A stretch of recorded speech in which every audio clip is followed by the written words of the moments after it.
पहले मैं मेरे फादर यही काम करते थे तो मैं उनसे सीखा हूँ।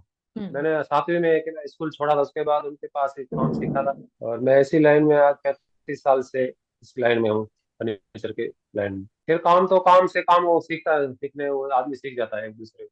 मंथली तो अभी 5 लाख 4-5 लाख के आसपास हो जाता है। नमस्कार दोस्तों, आप सभी का स्वागत है।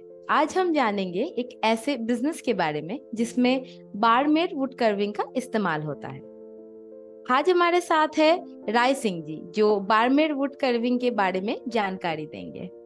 नमस्कार सर, आपका स्वागत है। हमारे दर्शकों को अपना परिचय दें। नमस्ते जी, मेरा नाम राय सिंह है। वैसे हम बाड़मेर से रहने वाले हैं। मेरा उम्र 50 साल है लगभग करीब, और मैं इसी लाइन में आज 35 साल से इस लाइन में हूँ, फर्नीचर के लाइन में। तो सर, बाड़मेर वुड कर्विंग क्या है और इसकी पहचान क्या होता है, इसके बारे में हमें बताइए। बाड़मेर वुड का ये हैंडवर्क मैन, इसका कारण है जो ये लकड़ी पे पूरा हाथ से काम होता है। बाकी जगह आप देख लो सब मशीन से काम होता है, सीएनसी मशीन है या मतलब आजकल जो टूल्स काफी आगे उससे काम होता है। और बाड़मेर का सिस्टम ये है, आज 50 साल से ये काम मैं कर रहा हूँ, तो सभी हाथ से ये काम हो रहा है। आज से जब मैं 17 16 17 साल का था तब मैं काम करने लगा था, तभी मैं से हाथ से काम होता है और आज भी हैंडवर्क पूरा हाथ से ही काम हो रहा है और पूरा बारीक काम है। इस कारण से थोड़ा प्रसिद्ध है बाड़मेर का। बाकी जैसे दिल्ली में और सहारनपुर में जो काम होता है वो ज्यादातर सीएनसी मशीन से होता है। सर, बाकी जो वुड कार्विंग्स होते हैं उसके मुकाबले ये वुड कार्विंग जो बाड़मेर का आप लोग करते हैं हैंडमेड, इसका कीमत में क्या अंतर होता है सर? नहीं, बाकी तो जैसे अब प्लेन भी काम होता है कई जगह दिल्ली साइड में या सहारनपुर में, और इसमें फर्क ये होता है जैसे सहारनपुर में जो बड़ा बड़ा फूल पत्ती का काम होता है और यहाँ पर छोटा छोटा महीन काम होता है। तो इसमें रेट में तो हालांकि जो अगर अपन लकड़ी अच्छा लेंगे तो थोड़ा महंगा पड़ेगा, उस हिसाब से रेट तो ऊपर नीचे होता रहता है लकड़ी का। और बाकी जगह तो शीशम का, आम का, और ये बबूल का लकड़ी का काम होता है। हम ज्यादातर सागवान लकड़ी में ही काम करते हैं। लकड़ी की, सागवान लकड़ी की ये भी गारंटी है, 100 साल इसमें कुछ नहीं बिगड़ता है। और अच्छा। इसकी इसकी ये भी खासियत है, जैसे अगर आप 5 साल बाद अगर आप एक्शन करना चाहो तो उसी रेट में वापस एक्शन हो जाएगा जिस रेट में आप खरीद रहे हो। तो लकड़ी में तो कुछ बिगड़ना है नहीं, पॉलिश किया हो नया हो जाएगा। तो सर, डिजाइनिंग में क्या अंतर होता है? जैसे कि सराउंडिंग डिजाइन आप करते हैं, जैसे आपने बताया, तो वो तो बहुत ही ज्यादा स्पेसिफिक होते हैं बाड़मेर वुड कार्विंग के। डिजाइनिंग और नॉन डिजाइनिंग में क्या अंतर होता है प्राइस में? आप लोग तो दोनों तरह के ही प्रोडक्ट सेल करते हैं। तो सोचिए हाँ कि जी, हाँ जी। एक सोफा आपने बनाया जो नॉर्मल जैसे एक वुडन सोफा होता है, हाँ और एक आपने बनाया जो कि डिजाइंड है, पूरा कार्विंग किया हुआ है, तो हाँ। उसके दाम में कितना अंतर रहता है सर? उसमें जस्ट लगभग आप समझ लो ना, 25% एक्स्ट्रा ही लगता है जो सोफा बनता है ना। जैसे नॉर्मल सोफा अगर अपन 20 हजार में बन रहा है और अगर खुदाई का अपन सोफा जो कार्विंग का हैंड कार्विंग का बनाएंगे तो उसमें लगभग 25 27 हजार रुपये, मतलब कार्विंग का पैसा एक्स्ट्रा लगे, बाकी चीज तो वही होगा। जी। मेहनत वही है, लकड़ी वही है, सिर्फ पॉलिश भी है, सिर्फ जो खुदाई होगा उसका पैसा अलग से लगेगा, वही फर्क होता है। तो सर, अभी आप लोग कितने तरह के प्रोडक्ट्स तैयार करते हैं और सबसे ज्यादा डिमांडिंग प्रोडक्ट कौन सा है आप लोगों का?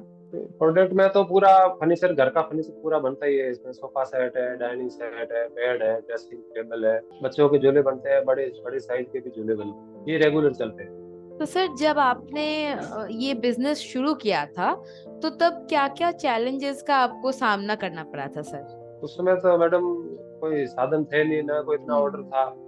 धीरे धीरे हम तो छोटे छोटे आइटम बना के बेचते थे। तो सर, अभी आपके वहां पे कितने कारीगर काम कर रहे हैं, और जो रॉ मटेरियल लाने से लेके जो आपका फिनिश्ड प्रोडक्ट है जो बन रहा है, उसका पूरा प्रोसेस जरा हमें बताइए, क्या रहता है उसका प्रोसेस? वैसे तो अभी मेरे पास लगभग 10-12 कारीगर काम कर रहे हैं। और इसका प्रोसेस ये रहता है, पहले लकड़ी खरीदना पड़ता है, फिर लकड़ी को सुखाना पड़ता है, क्योंकि लकड़ी गीली लकड़ी में खुदाई नहीं होता है, जॉइंट सही नहीं होते हैं। और उसके बाद जैसे लकड़ी सूखती है उसके बाद उसका जो ऑर्डर होता है, जैसे कोई बेड बनाना हो या कोई आइटम बनाना हो, तो उसका कटिंग करके उसके अंदर पहले तो सब खुदाई होता है, हैंड कार्विंग। वो खुदाई होने के बाद उसको बाद असेंबल होता है, फिटिंग होता है पूरा। फिटिंग होने के बाद फिर उसमें पॉलिश का काम शुरू होता है, उसमें घसाई वसाई करके पूरा जो पॉलिश का टाइम लगता है। जी। और हमारे यहाँ पर डे के हिसाब से काम होता है, तो पर डे के हिसाब से काम थोड़ा क्या अच्छा होता है, उसमें टाइम लगता है तो थोड़ा काम अच्छा होता है। फिर पुशिंग का काम होता है, तो उसमें जैसे कोई सीट लगानी हो, कपड़ा लगता है, वो होने के बाद फिर पैकिंग वैकिंग करके रेडी होता है। फिर कस्टमर जैसे अगर बाहर का है तो वो अपने हिसाब से वो लेके जाता है। अगर हमको भेजना है तो हम खुद ही भेज सकते हैं, बाहर कहीं इंडिया, ऑल इंडिया ओके। भेजते हैं। तो आप लोग मतलब कस्टमाइज प्रोडक्ट भी, अगर कोई कस्टमर आपको रिक्वेस्ट करता है कि मुझे पर्टिकुलर ये वाला डिजाइन चाहिए, तो आप वो भी बना देते हैं? हाँ वो तो बनाते हैं, जैसा वो साइज देता है या डिजाइन देता है वैसा हम्म। बन जाता है। उसका पॉलिश जिसकी चॉइस का हो वैसा हो जाएगा। जैसे बाकी जगह जो खुदाई होते हैं ना, हमारे यहाँ जैसे जो कार्विंग, जैसे ये झूले का एक पीस है साइड का, जी। तो इसकी जो कार्विंग है वो गहरी होती है कार्विंग पूरी।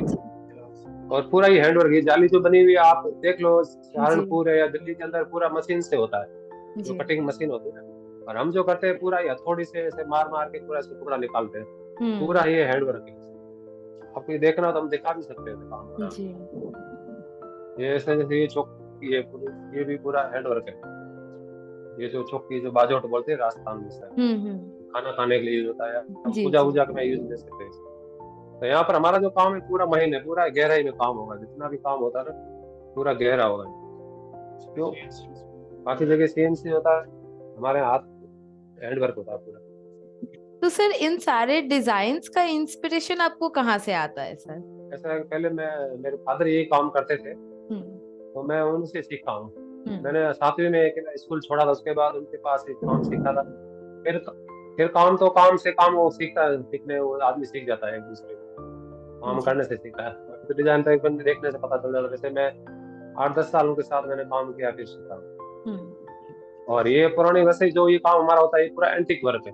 जी। ये अब मेरे ख्याल ये कला लगभग 400-500 साल पुरानी ये कला है, जहाँ तक मेरे फादर जो बोलते हैं ना, ये पुराना बहुत 400-500 साल से ये काम चलता हुआ आ रहा है आगे से। तो सर जैसे आपने बोला कि ये पूरा ही हैंडमेड एक प्रोसेस है, लेकिन फिर भी कार्विंग तो आप हाथ से करते हैं, बाकी का जो प्रोसेस होता है क्या उसमें कोई मशीन यूज करते हैं आप?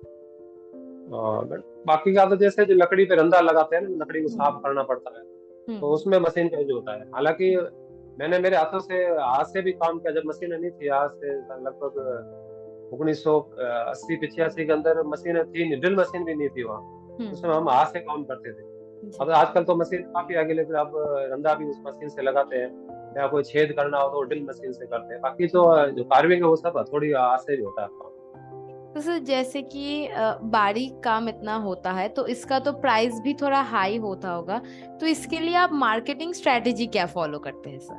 काम तो बारीक है। अब हमारा तो ज्यादातर जैसे कस्टमर यहीं के लोकल जुड़ते हैं, हम्म। जो शादी का फर्नीचर लेके जाते हैं, उनको पसंद आता, दूसरी बार वो आते हैं। और बाकी जैसे एयरफोर्स है, डिफेंस वाले हैं, ये जो हम्म। आर्मी वाले, ये ज्यादा पसंद करते हैं। इसके अलावा मेरा एक प्रोग्राम बना हुआ है इसमें इंडिया मार्ट पे और ट्रेड इंडिया, और इसमें यूट्यूब पे प्रोग्राम है, हम्म। उससे मेरे ग्राहक जुड़ रहे हैं, कस्टमर काफी जुड़ रहे हैं। तो उनको हम भेजते हैं फर्नीचर, जैसे महाराष्ट्र है, हरियाणा है, बेंगलोर है, दिल्ली है। तो सर अभी आपका मंथली सेल अप्रोक्सीमेटली कितना हो जाता है फर्नीचर पे? मंथली तो अभी 5 लाख, 4-5 लाख के आसपास हो जाता है। कभी 5 लाख भी हो जाता है, कभी 3 लाख भी हो जाता है, कोई फिक्स है नहीं। हम्म। कभी शादी का सीजन हो तो काम ज्यादा होता है। तो सर इतना अच्छा आप अभी तो बिजनेस ये रन कर रहे हैं, अब इसको लेके आगे का आपका क्या फ्यूचर गोल है सर? आगे का तो यही सोच रहे हैं कि अगर हमारे को जैसे बाहर से कोई ऑर्डर मिले ना, एक्सपोर्ट, अगर कोई पार्टी मिले या हम्म। कोई अच्छी शोरूम वाले कॉन्टेक्ट करे। बाकी ज्यादातर इसमें क्या भाव नहीं देते हैं सारे दुकानदार है या शोरूम वाले, जी। कंपटीशन होता है। वो दुकानदार वाले वो क्या करते हैं, उनको सस्ता आइटम चाहिए, वो चीज को नहीं समझते। वो तो अच्छे लकड़ी हो, हल्का काम हो, उनको सस्ता चाहिए। लेकिन हम जो बनाते हैं, हमारा काम तो क्या पर डे के हिसाब से हम जो रेगुलर यहाँ पर कस्टमर को देते हैं तो अच्छा काम देते हैं। जी। वैसे हमारा बाहर भी हम गया है, कनाडा भी हमने भेजा है, और मलेशिया, कनाडा। और वैसे कस्टमर जो जुड़ता है जहाँ से हम भेजते रहते हैं, उस समय तो इतना ना लेबर मजदूरी थी और ना इतना पैसा मिलता था।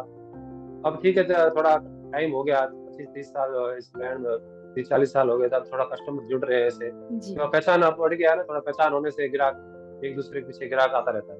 जी। पहले इतनी पहचान नहीं थी, लोगों को पता नहीं था, अब उनको पता चल गया कि अच्छा काम है और उसका भाव भी वाजिब है, तो अब थोड़ा ठीक काम चल रहा है। आपका ये वैल्यूएबल एक्सपीरियंस हमारे साथ शेयर करने के लिए टूल्स विला टीम की ओर से बहुत बहुत धन्यवाद, और बहुत बहुत शुभकामनाएं रहेंगी आपको आपके फ्यूचर गोल्स के लिए सर। ठीक है, नमस्ते।